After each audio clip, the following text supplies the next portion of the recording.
I would like to introduce our speaker. Our speaker, and I'm going to say it wrong even though she corrected me, is April Javist.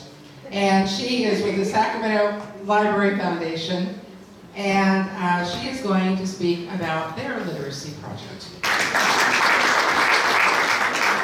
Thank you, Trudy. Thank you, President Trudy Vasquez, and the Inner Wheel for having me here. I appreciate that. Can you guys hear me? Do you think if I put the mic there, you would hear me too? Can you hear me? Yeah. Prop it up. All right, I'll try this.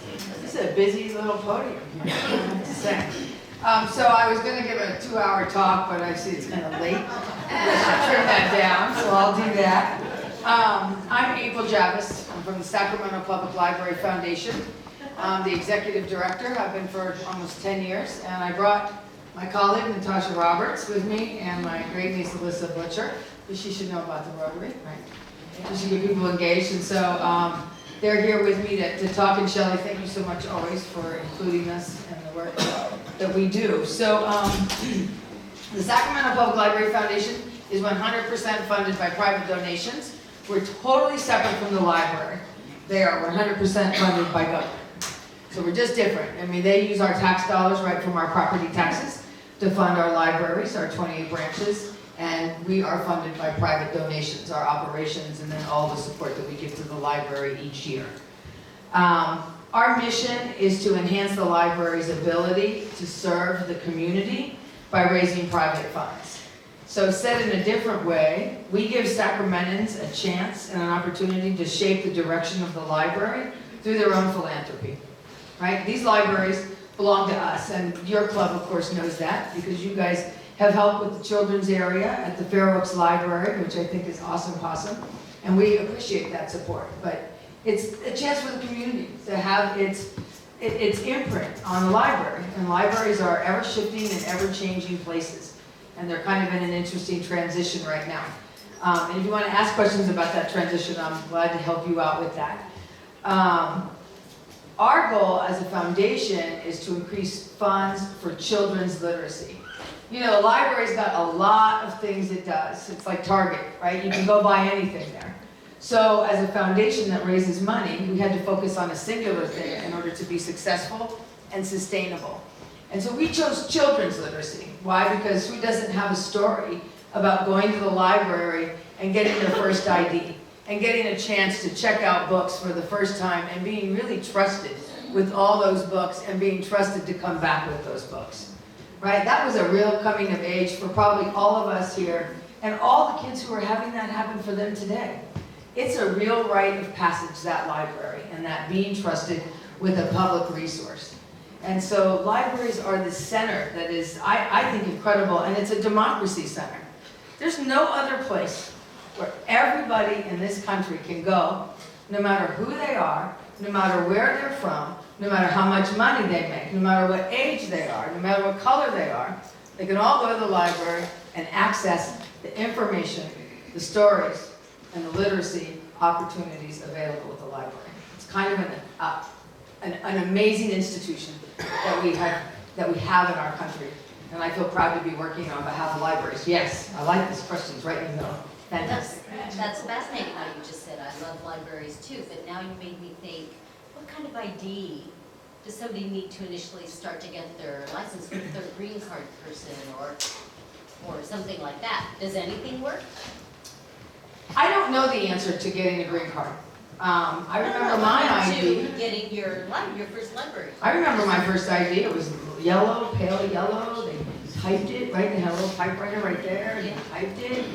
I don't know, I was pretty enamored. Do you guys remember your first library card where they saw you and it was like something, right? Walking out with a real ID. This is in the days where they didn't give social security numbers out at birth, right? So that was another next ID. I don't think you have to. You don't have to have any kind of ID. No, so to get a library card, you do need, to get a permanent library card, you do need some form of an address, okay? But to get a temporary library card, which is an e-card, you don't need a thing. It lasts for the day. You can check out anything you want. You don't need a thing. An e-card. An e-card. It's called an e-card, and it gives you access to everything: computers, programs, books. But you do need an address. The library wants you to have an address of some kind in order to get a card. Is that what you were asking? Thank you, Shelley. Shelley, thank you. Keep helping me, okay? Okay. Yeah, I just got one. Okay, you just got one? All A right. new one. Does everybody have their library card? Do you guys know that you can check out ebooks and you don't pay fines because they come right off your e-reader in 3 weeks? Do you know that? Do you know that you can check a book out from Carmichael and have it delivered to the Fair Oaks Library and check it out? Okay, you know that too? All right, well, then you know the important things for you in the library.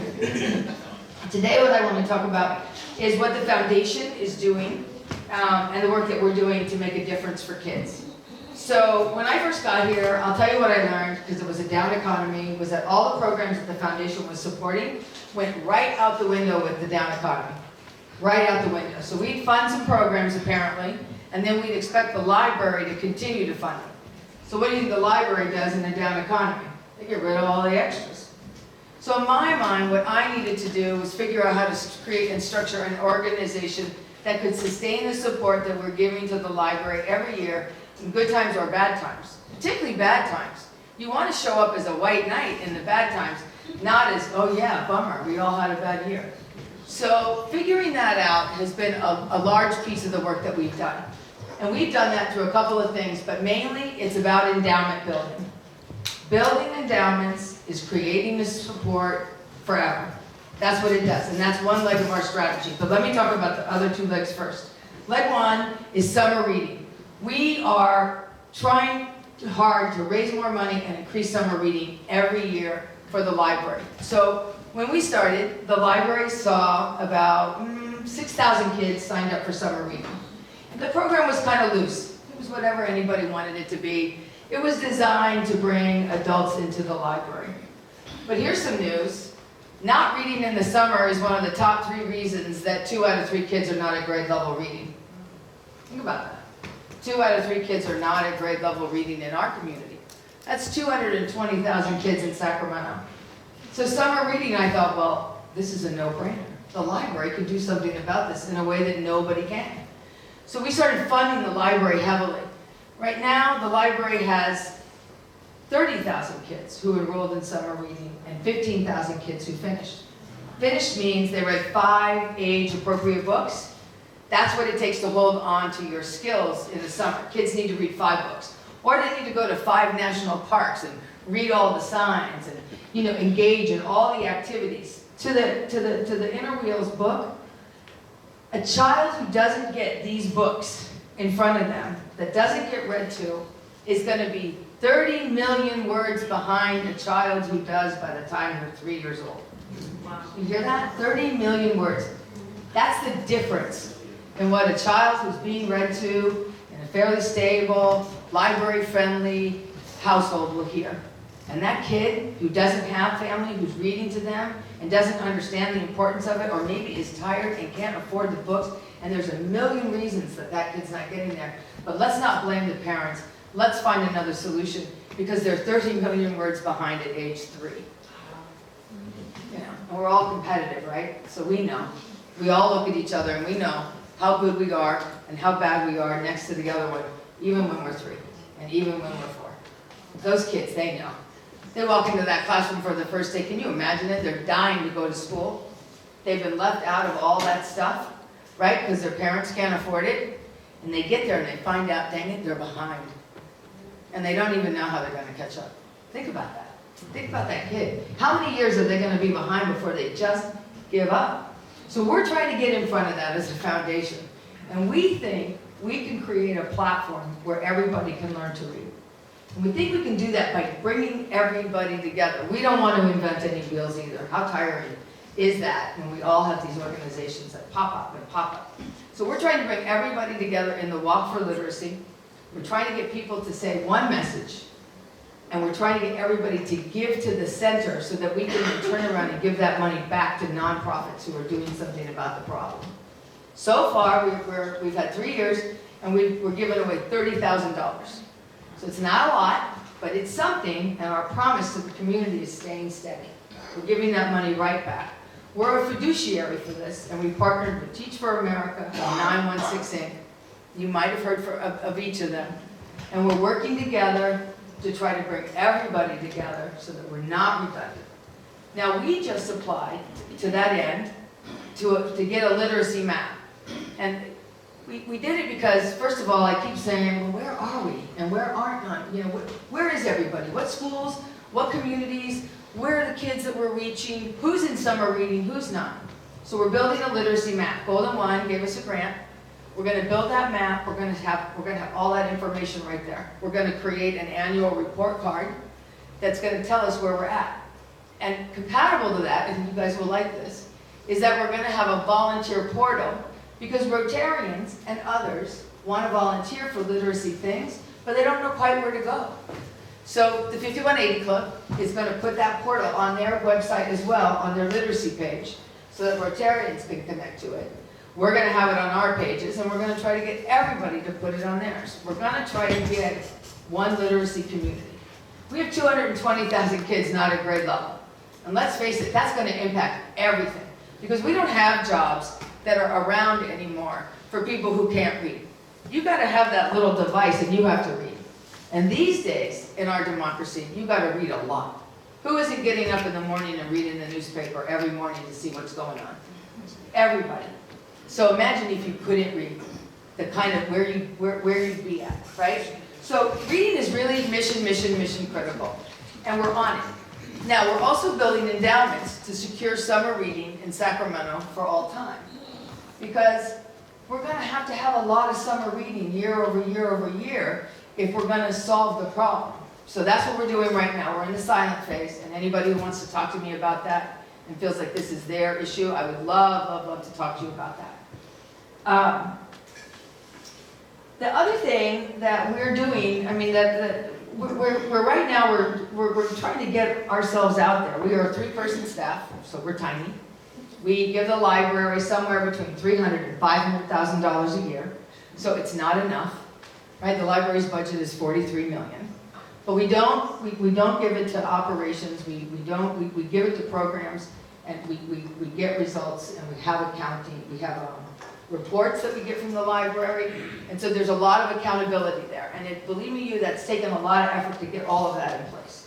But that's the reason to give through us, is that we're going to make sure that the money gets to the government and is spent by the government in the way that we want, not getting lost in some budget that, you know, it can happen a little bit for government agencies, as I'm sure some of you know. So, what? Did I hear a yes to that? All right. So I guess I'm almost at closing, but I wanted to try something out with you guys. So have you heard of fast pitch? Has anybody here heard of fast pitch? Okay, Shelley has. All right. President Vasquez has. So I am, we got included in the fast pitch, and we made it to the top 10, which means that we're going to pitch at Golden One. But on March 8th. And I'd like to practice on you guys, if you don't mind. I put something here so that you all could donate. In this envelope is another envelope that you can send your donation into. You can tag your own library if you'd like to give to it. This is for summer reading. But what I'd like to do is I'd like to step out. Now this is a little bit scary for me because I haven't done this in front of a crowd. But I'd like to do my fast pitch, and I'd like to invite any of you to, that's a hard angle. I'd like to invite any of you to give me your thoughts, you know, one-on-one, to how I could improve it, because I would like to win. It's a $10,000 prize, and I would like to win it. Okay, so, are we ready? All right. Fix your hair. Fix my hair? A little bit. Okay. All right, I gotta get out of this one. All right, my hair's fixed. Okay. Genuine democracy is the greatest tool we have for social and economic equality. And reading is a requirement to full participation. Yet 2 out of 3 children in Sacramento County are not at grade level reading. Hear me. More than 220,000 kids in Sacramento County are not reading at grade level. The #1 democratic institution in our country are public libraries. They are leveling the playing field for everybody by providing equal access to information, to stories, to literacy. The Library Foundation, that's us, 100% funded by private donations. We are leveraging the Sacramento Public Library's 28 locations so that we can help all kids read. We want all kids to read. Now you might like this. About a month ago I was giving out dictionaries to third graders down off of Meadowview. And one little girl, she didn't even line up, right? So I was like, all right. So I grabbed my last little book and I walked over to her and I sat down on the floor with her. I put her name in it, Claire. And I, make sure she knew that that book was for her. They're pretty good dictionaries in case any of you have done that. And I said, Claire, why don't you look up a word? Candy. Claire looked at me and her reply was straight up, I can't read. She's in the same shoes as the 220,000 kids who cannot read. One of the top 3 reasons that kids can't read is they're not reading in the summer. A child loses 2 to 3 months of skills when they don't read in the summer. If they don't read in any summer up to the 4th grade, they are a full year behind, literally, right? And summer reading at the library is a simple solution. Free books, maybe some free programs, and practice. It's not magic. There's no secret sauce. It takes practice to learn to read. We all had to practice. Our support for summer reading over the last 7 years has seen the number of kids who have completed the program grow from 1,600 to 15,000. They read 5 age-appropriate books. The cost to catch up one summer of not reading in the summer, if you had to do tutoring in that with the schools, $1,500. Multiply it. $1,500 times 15,000 kids, that's $22 million in value in a single summer. Incredible. So we know how to help Claire read. We just have to find all the Claires. Our solution is a digital literacy map. We're going to get all of these kids on our radar for summer reading. The library is mandated to provide free books and free programs to anybody who can access them. So what I'm asking everybody to do is to help kids access their library and get practicing reading. Every $100 that is given to summer reading supports 20 kids in summer reading. So I'd ask you to think about supporting 20, 40, 60 kids for summer reading this summer. And if you'd like to get involved in the endowment set to secure summer reading for all time, I'd really like to hear from you there. This foundation, we want a democracy where all kids can read. How about you? Do you want to join us? Thank you.